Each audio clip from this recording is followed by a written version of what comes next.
நேற்று கவினுக்கு school leave, Christmas holiday. கவினோட ஃப்ரெண்ட்ஸ் எல்லாரும் மெரினா பீச் போகலாம் அப்படின்னு சொல்லி கூப்பிட்ருந்தாங்க. ஸோ நாங்கள் போயிருந்தோம். நாங்கள் ஒரு 6 ஃபேமிலி போயிருந்தோம்.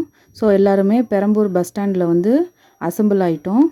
நாங்களாம் 9 இயர்ஸாக ஃப்ரெண்ட்ஸாக இருக்கோம். கவினோட கூட படிக்கிற பசங்க மட்டும் இல்லாமல் அவங்களோட பேரண்ட்ஸும் ஃப்ரெண்ட்ஸாக இருக்கோம். நாங்கள் ஆஃப்டர்நூன் தான் வீட்டிலேருந்து கிளம்புனோம். ஸோ பீச்சுக்கு போகிறதுக்கு 3 o'clock ஆகிடுச்சு. இப்போ போனதுமே சாப்பிட்றலாம் அப்படின்னு சொல்லிட்டு ஒரு மரத்துக்கடியில் போய் உட்காந்து சாப்பிட ஆரம்பிச்சிட்டோம். நாங்கள் சிக்கன் ஃப்ரைட் ரைஸ் வாங்கிட்டு போயிருந்தோம். ரொம்ப சூப்பராக இருந்துச்சு. அதுக்கப்புறம் பசங்களை கொஞ்சம் நேரம் விளையாட விட்டுட்டு நாங்களும் விளையாடிட்டு இருந்தோம். நிறைய டைம் நான் மெரினா பீச் போயிருக்கேன். இந்த டைம் போனது மாதிரி அவ்வளோ ஹாப்பியாக இருந்ததே கிடையாது. நிறைய ஸ்டேஜில் எனக்கு ஃப்ரெண்ட்ஸ் கிடச்சிருக்காங்க. ஸ்கூலில், காலேஜில், ஒர்க் பண்ண இடத்துல எல்லாத்துலேயுமே. பட் வந்து இந்த ஃப்ரெண்ட்ஸ் வந்து என்னோட ரொம்ப க்ளோஸ் ஆகிட்டாங்க.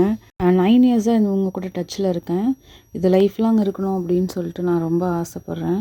பசங்க எல்லோரும் ராட்டினம் சுற்றணும் அப்படின்னு சொல்லி கேட்டாங்க.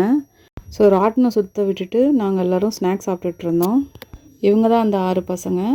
ப்ரீகேஜிலேருந்து ஒன்றா படிக்கிறாங்க. குட்டீஸ் மொத்தம் 10 பேர் போயிருந்தாங்க. 6 பேரண்ட்ஸ் போயிருந்தோம். ஈவினிங் வந்து மெரினா பீச்லேருந்து வீட்டுக்கு வரதுக்கு பஸ் கிடைக்கல.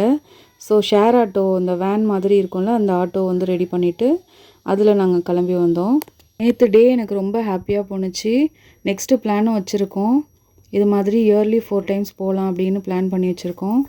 அந்த ஹாப்பி மூமெண்ட்டையும் உங்கள்கிட்ட நான் ஷேர் பண்ணிக்கிறேன்.